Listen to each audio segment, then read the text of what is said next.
De 2009 à 2019, plusieurs scientifiques de l'Institut méditerranéen de biodiversité et d'écologie marine et continentale ont étudié une zone semi-naturelle située à Fos-sur-Mer, au lieu-dit La Feuillane. Voici quelques-uns de leurs résultats. Il y a un contexte un petit peu général qu'il faut repréciser, c'est l'évolution de la science écologique. Depuis quelques années, j'ai tendance à dire que la science écologique a fait un petit peu son coming out. Ça veut dire quoi? Ça veut dire qu'on est sorti un petit peu des carcans trop naturalistes, voire même militants, pour avoir une écologie qui soit de plus en plus scientifique, de plus en plus intégrative possible.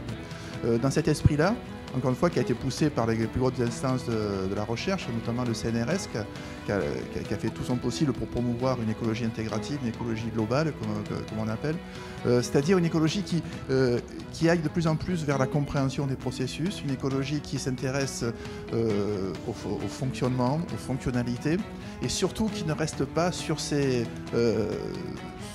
assises strictement naturalistes.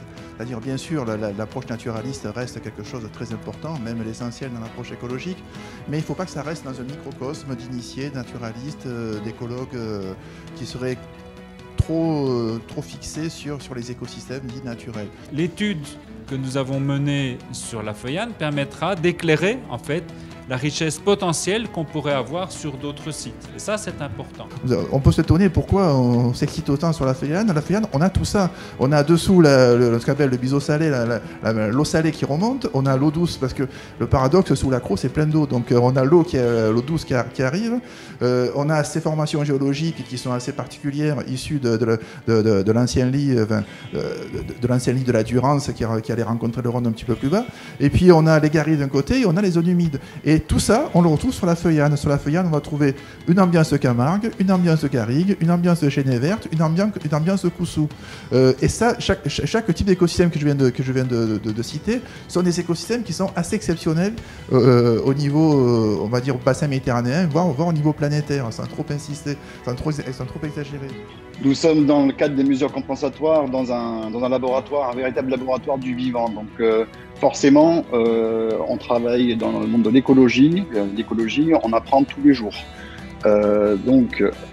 Tous ces suivis qui ont été mis en place dans le cadre il y a 10 ans, plus de 10 ans pour ce projet d'aménagement, aujourd'hui c'est un process qui doit être mis en place quasiment dans tous les projets de compensation qui existent.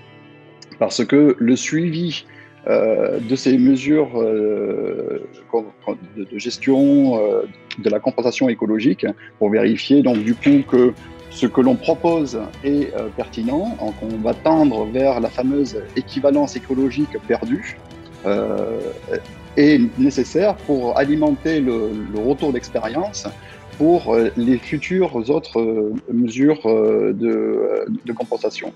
Pour en savoir plus ou revoir l'ensemble des vidéos du colloque dématérialisé, retrouvez-nous sur feuillane.imbe.fr ou sur la web télé tv.imbe.fr.